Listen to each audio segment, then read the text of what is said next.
Hello friends, स्वागत है आपका मधु स्टडी क्लासेस में। आज देखेंगे हम सीटेट के सीडीपी के मोस्ट इंपोर्टेंट क्वेश्चन है, जिसमें कि पहला क्वेश्चन है कि जीन पियाजे के अनुसार बच्चा नई जानकारी को अपनी पूर्व मानसिक संरचना में शामिल करता है, इसे क्या कहा जाता है।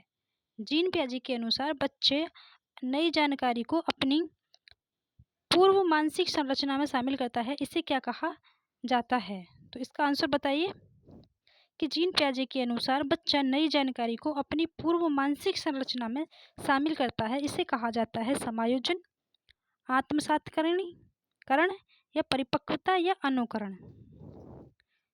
तो इसमें आंसर नंबर होगा बी, आत्मसातीकरण। जीन पियाजे के अनुसार बच्चा नई जानकारी को अपनी पूर्व मानसिक संरचना में शामिल करता है, उसे आत्मसातीकरण कहा जाता है। ठीक है, अगला क्वेश्चन है क्वेश्चन नंबर 2। पियाजे के अनुसार 7 से 11 वर्ष की अवस्था में बच्चा मुख्यतः किस प्रकार की सोच विकसित करता है।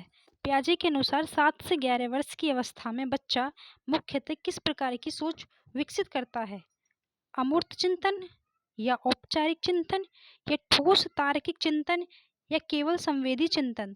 तो बताइए आप कि पियाजे के अनुसार 7 से 11 वर्ष की अवस्था में बच्चा किस प्रकार की सोच विकसित करता है। तो यह ठोस तार्किक चिंतन करता है। बच्चा 7 से 11 वर्ष की अवस्था में ठोस तार्किक चिंतन करता है। ठीक है, इसी तरह अगला क्वेश्चन है कि एक बच्चा समान मात्रा के पानी को अलग आकार के गिलास में देखकर मात्रा अलग बताता है। पियाजे के अनुसार यह किस अवधारणा की कमी को दर्शाता है। एक बच्चा समान मात्रा के पानी को अलग आकार के गिलास में देखकर मात्रा अलग बताता है। पियाजे के अनुसार यह किस अवधारणा की कमी को दर्शाता है। संरक्षण की, वर्गीकरण की या अनुकरण की या आत्म केंद्रिता की। तो बताइए आंसर क्या होगा। तो इसमें आंसर नंबर होगा ए, कि एक बच्चा समान मात्रा के पानी को अलग अलग आकार के गिलास में देखकर मात्रा अलग बताता है। तो पियाजे के अनुसार यह किस अवधारणा की कमी को दर्शाता है। तो यह संरक्षण की अवधारणा की कमी को दर्शाता है। जैसे कि कोई गिलास है इस टाइप से और कोई कोई कटोरी ले लो, इस टाइप से कटोरी है, समान मात्रा में पानी इसमें है और इसी में भी समान मात्रा में है। तो ये छोटी दिख रही है, अगर इसमें कोई बड़ी मात्रा में रख दी, तो जैसे कि इसका आकार बड़ा हो और सेम पानी दोनों में बराबर है, तो बच्चा इसको ज़्यादा बताएगा, देखेगा कि इसमें पानी ज़्यादा है। ठीक है, अगला क्वेश्चन है पियाजे के अनुसार अकोमोडेशन का अर्थ है। पियाजे के अनुसार अकोमोडेशन का अर्थ है नई जानकारी को बिना बदलाव स्वीकार करना, या नई जानकारी के अनुसार मौजूदा मानसिक संरचना में बदलाव करना, केवल याद करना या दूसरों की नकल करना। तो बताइए क्या आंसर आएगा इसमें। अकोमोडेशन का अर्थ है नई जानकारी के अनुसार मौजूदा मानसिक संरचना में बदलाव करना। ठीक है, अगला क्वेश्चन है लेव वाइगोस्की के अनुसार सीखने में सामाजिक अंतःक्रिया का क्या महत्व है। लेव वाइगोस्की के अनुसार सीखने में सामाजिक अंतःक्रिया का क्या महत्व है। बहुत कम महत्व है। यह सीखने के विकास में महत्वपूर्ण भूमिका निभाता है, या केवल भाषा सीखने में महत्वपूर्ण है, या केवल खेल में महत्वपूर्ण है। तो बताइए लेव वाइगोस्की के अनुसार सीखने में सामाजिक अंतःक्रिया का क्या महत्व है। तो यह सीखने के विकास में महत्वपूर्ण भूमिका निभाता है। सीखने के विकास में महत्वपूर्ण भूमिका निभाता है। ठीक है, अगला क्वेश्चन है जोन ऑफ प्रॉक्सिमल डेवलपमेंट किससे संबंधित है। जोन ऑफ प्रॉक्सिमल डेवलपमेंट किससे संबंधित है। जेडपीडी किससे संबंधित है। बच्चा अकेले क्या कर सकता है से संबंधित है, या बच्चा सहायता से क्या कर सकता है, या बच्चा क्या याद कर सकता है, या बच्चा कितना लिख सकता है। जेडपीडी किससे संबंधित है। तो जेडपीडी संबंधित है कि बच्चा सहायता से क्या कर सकता है। बच्चा सहायता से क्या कर सकता है। ठीक है, अगला क्वेश्चन है वाइगोस्की के सिद्धांत में शिक्षक या अधिक सक्षम व्यक्ति द्वारा दी जाने वाली अस्थायी सहायता को सामान्यतः किससे जोड़ा जाता है? वाइगोस्की के सिद्धांत में शिक्षक या अधिक सक्षम व्यक्ति द्वारा दी जाने वाली अस्थायी सहायता को सामान्यतः किससे जोड़ा जाता है? तो बताइए किससे जोड़ा जाएगा? इसके फोल्डिंग से जोड़ा जाएगा, या कंडीशनिंग से जोड़ा जाएगा, या रेनफोर्समेंट से जोड़ा जाएगा, या मोटिवेशन से जोड़ा जाएगा? बताइए किससे जोड़ा जाएगा? तो वाइगोस्की के सिद्धांत में शिक्षक या अधिक सक्षम व्यक्ति द्वारा दी जाने वाली अस्थायी सहायता को सामान्यतः किससे जोड़ा जाता है? तो इसे इसके फोल्डिंग से जोड़ा जाता है। किससे? इसके फोल्डिंग से जोड़ा जाता है। इसके फोल्डिंग के अन्य नाम पार्ड या ढांचा, इसे पार्ड या ढांचा भी कहते हैं। ठीक है, अगला क्वेश्चन है, कोहेलबर्ग का सिद्धांत मुख्यतः किससे संबंधित है? तो कोहेलबर्ग का सिद्धांत भाषा विकास से संबंधित है, नैतिक विकास से संबंधित है, या शारीरिक विकास से संबंधित है, या बुद्धि परीक्षण से संबंधित है? तो बताइए कोहेलबर्ग का सिद्धांत किससे संबंधित है? तो कोहेलबर्ग का सिद्धांत नैतिक विकास से संबंधित है। किससे? नैतिक विकास से। ठीक है, आगे क्वेश्चन देखते हैं। कोहेलबर्ग के पूर्व परंपरागत नैतिक स्तर पर बच्चा मुख्यतः किससे प्रभावित होता है? कोहेलबर्ग के पूर्व परंपरागत नैतिक स्तर पर बच्चा मुख्यतः किससे प्रभावित होता है? सार्वभौमिक नैतिक सिद्धांत से प्रभावित होता है, या दंड और पुरस्कार से प्रभावित होता है, या सामाजिक अनुबंधन से प्रभावित होता है, या व्यक्तिगत विवेक से प्रभावित होता है? तो बताइए कोहेलबर्ग के पूर्व परंपरागत नैतिक स्तर पर बच्चा मुख्यतः किससे प्रभावित होता है? तो इसमें बच्चा दंड और पुरस्कार से प्रभावित होता है। ठीक है, क्वेश्चन है, यदि बच्चा केवल दंड से बचने के लिए सही काम करता है तो कोहेलबर्ग के अनुसार यह किस प्रकार के नैतिक तर्क का उदाहरण है? यदि बच्चा केवल दंड से बचने के लिए सही काम करता है तो कोहेलबर्ग के अनुसार यह किस प्रकार के नैतिक तर्क का उदाहरण है? दंड अनुपालन अभिविन्यास का, या सामाजिक अनुबंधन का, या सार्वभौमिक नैतिक सिद्धांत का, या सामाजिक स्वीकृति का? तो बताइए कि यदि बच्चा केवल दंड से बचने के लिए सही काम करता है तो कोहेलबर्ग के अनुसार यह किस प्रकार के नैतिक तर्क का उदाहरण है? तो यह दंड अनुपालन अभिविन्यास का उदाहरण है। दंड अनुपालन अभिविन्यास का उदाहरण है। ठीक है, अगला क्वेश्चन है, जेरोम बुनोरर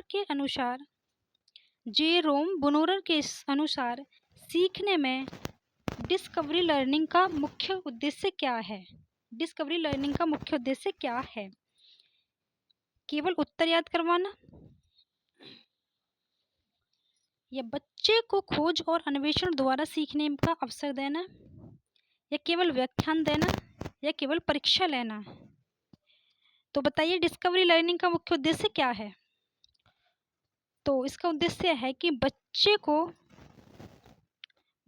को खोज और अन्वेषण द्वारा सीखने का अवसर देना। बच्चे को खोज और अन्वेषण द्वारा सीखने के अवसर देना। ठीक है, आगे क्वेश्चन है, बुनोरर के अनुसार किसी विषय को बच्चे की समझ के स्तर के अनुसार बार बार अधिक गहराई में प्रस्तुत करने के विचार किससे संबंधित हैं? बुनोरर के अनुसार किसी विषय को बच्चे की समझ के स्तर के अनुसार बार बार अधिक गहराई में प्रस्तुत करने का विचार किससे संबंधित है?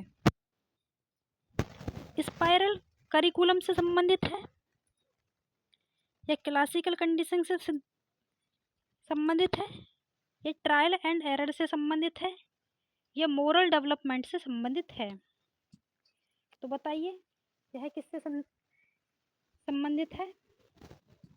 तो ये स्पाइरल करिकुलम से संबंधित है। स्पाइरल करिकुलम से संबंधित है। ठीक है, अगला क्वेश्चन है, अल्बर्ट बंडूरा का सामाजिक अधिगम सिद्धांत किस बात पर विशेष जोर देता है? अल्बर्ट बंडूरा का सामाजिक अधिगम सिद्धांत किस बात पर विशेष जोर देता है?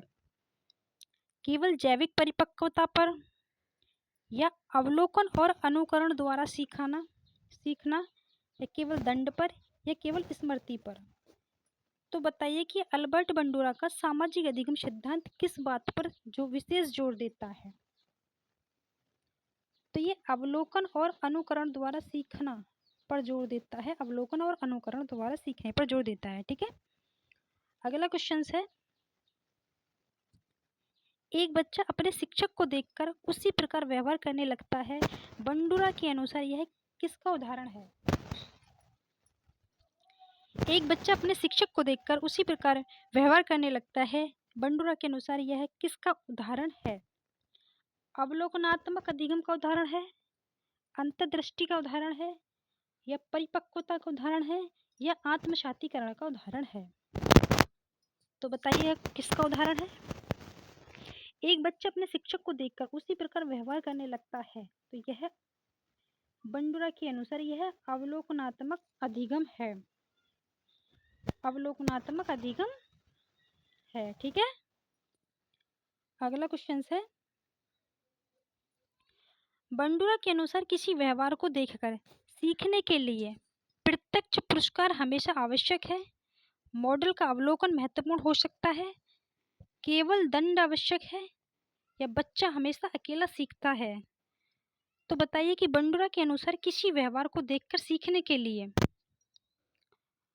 मॉडल का अवलोकन महत्वपूर्ण हो सकता है, मॉडल का अवलोकन महत्वपूर्ण हो सकता है। ठीक है, अगला क्वेश्चन है कि बीएफ स्किनर का सिद्धांत मुख्यतः किससे संबंधित है? बीएफ स्किनर का सिद्धांत मुख्यतः किससे संबंधित है? क्रिया प्रसूत अनुबंधन सिद्धांत से, या संज्ञानात्मक विकास से, या नैतिक विकास से, या मनोसामाजिक विकास से? तो बताइए बीएफ स्किनर का सिद्धांत किससे संबंधित है?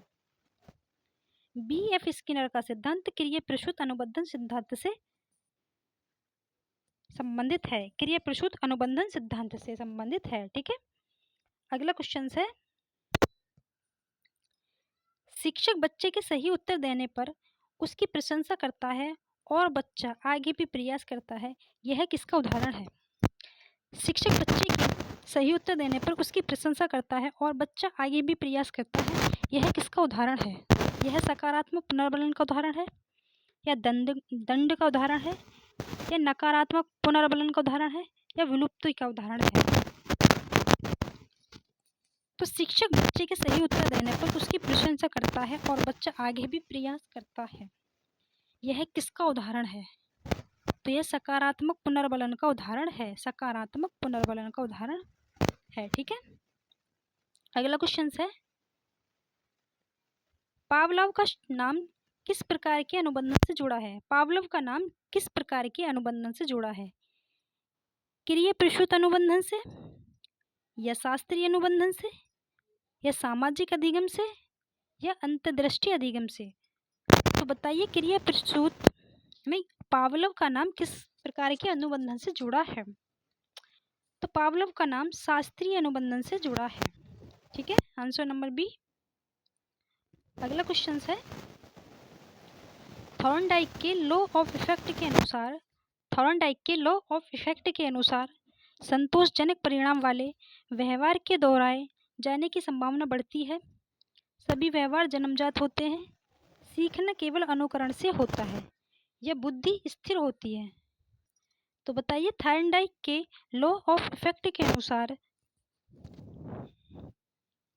इसमें आंसर हो गए, संतोषजनक परिणाम वाले व्यवहार के दोहराए जाने की संभावना बढ़ती है, संतोषजनक परिणाम वाले व्यवहार के दोहराए जाने की संभावना बढ़ती है। ठीक है, अगला क्वेश्चन है, गार्डनर के बहुबुद्धि सिद्धांत के अनुसार, गार्डनर के बहुबुद्धि सिद्धांत के अनुसार बुद्धि केवल एक प्रकार की होती है, या बुद्धि के कई प्रकार हो सकते हैं, या बुद्धि जन्म के बाद बदल नहीं सकती, बुद्धि जन्म के बाद बदल नहीं सकती, या केवल भाषाई क्षमता ही बुद्धि है?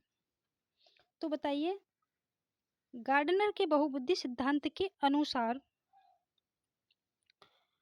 बुद्धि कई प्रकार की हो सकती है। ठीक है, अगला क्वेश्चन है,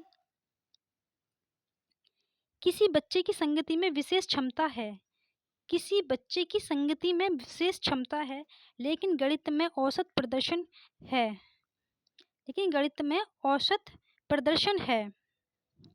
गार्डनर के अनुसार शिक्षक को बच्चे को कमजोर मानना चाहिए, उसकी विभिन्न क्षमताओं की पहचानना चाहिए, क्षमताओं को पहचानना चाहिए, केवल गणित पर ध्यान देना चाहिए या संगीत को महत्व नहीं देना चाहिए।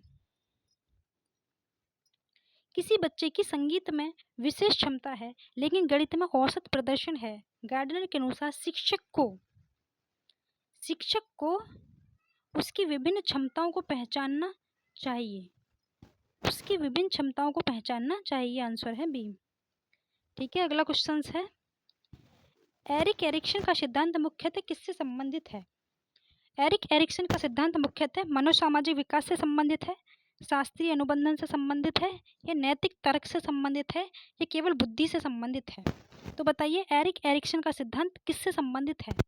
तो एरिक एरिक्सन का सिद्धांत मनोसामाजिक विकास से संबंधित है। ठीक है, आगे क्वेश्चन है कि किशोर अवस्था में इंटेलिजेंसी वियस रूल कन्फ्यूजन किस मनोवैज्ञानिक से संबंधित है?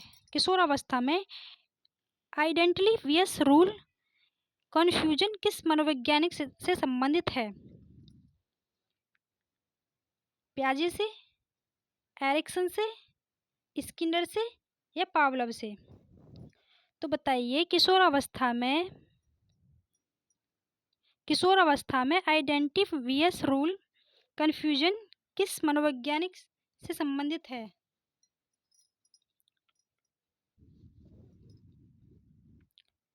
तो ये एरिक्सन से संबंधित है। ठीक है, अगला क्वेश्चन है, फ्रायड का मनोविश्लेषणात्मक सिद्धांत मुख्यतः किस पर जोर देता है? फ्रायड का मनोविश्लेषणात्मक सिद्धांत मुख्यतः किस पर जोर देता है? अचेतन मन और व्यक्तिगत के विकास पर, केवल सामाजिक अधिगम पर, या केवल नैतिक विकास पर, या केवल भाषा विकास पर? तो बताइए, फ्रायड का मनोविश्लेषणात्मक सिद्धांत किस पर जोर देता है? तो ये अचेतन मन और व्यक्तित्व के विकास पर जोर देता है। ठीक है, आगे क्वेश्चन है, अब्राहम मैस्लो की आवश्यकता पदानुक्रम में सबसे मूलभूत आवश्यकताओं में कौन सी शामिल है? अब्राहम मैस्लो की आवश्यकता पदानुक्रम में सबसे मूलभूत आवश्यकताओं में कौन सी शामिल है? आत्म साक्षात्कार, शारीरिक आवश्यकताएं, या प्रतिष्ठा, या सौंदर्यात्मक आवश्यकताएं? तो इसमें आंसर नंबर है बी, शारीरिक आवश्यकताएं। अब्राहम मैस्लो की आवश्यकता पदानुक्रम में सबसे मूलभूत आवश्यकताओं में से है शारीरिक आवश्यकताएं। ठीक है, आगे क्वेश्चन है, यदि बच्चा भूखा या बहुत असुरक्षित महसूस कर रहा है तो मैस्लो के सिद्धांत के अनुसार शिक्षक को केवल कठिन कार्य देना चाहिए, उसकी बुनियादी आवश्यकताओं और सुरक्षा पर ध्यान देना चाहिए, उसे दंड देना चाहिए, केवल परीक्षा लेनी चाहिए? तो बताइए कि यदि बच्चा भूखा या बहुत असुरक्षित महसूस कर रहा है तो मैस्लो के सिद्धांत के अनुसार शिक्षक को उसकी बुनियादी आवश्यकताओं और सुरक्षा पर ध्यान देना चाहिए। ठीक है, अगला क्वेश्चन है, बच्चे का विकास केवल परिपक्वता का परिणाम नहीं है बल्कि सामाजिक एवं सांस्कृतिक संदर्भ भी महत्वपूर्ण है। यह विचार किस मनोवैज्ञानिक के सिद्धांत से सबसे अधिक मेल खाता है कि बच्चे का विकास केवल परिपक्वता का परिणाम नहीं है बल्कि सामाजिक एवं सांस्कृतिक संदर्भ भी महत्वपूर्ण है? यह विचार किस मनोवैज्ञानिक के सिद्धांत से सबसे अधिक मेल खाता है? वाइगोस्की से, पावलव से, या स्किनर से, या थॉर्नडाइक से?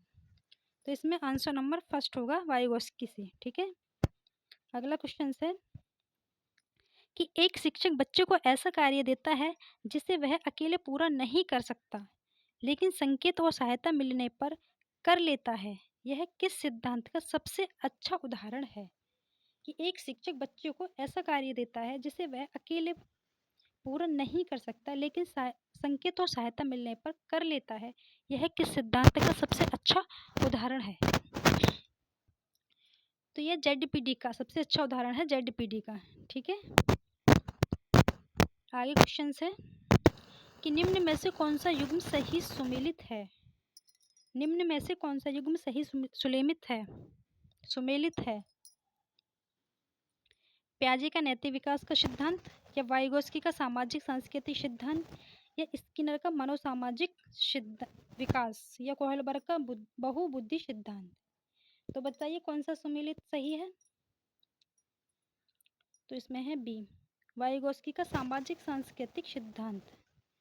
वाइगोस्की का सामाजिक सांस्कृतिक सिद्धांत सही है। ठीक है,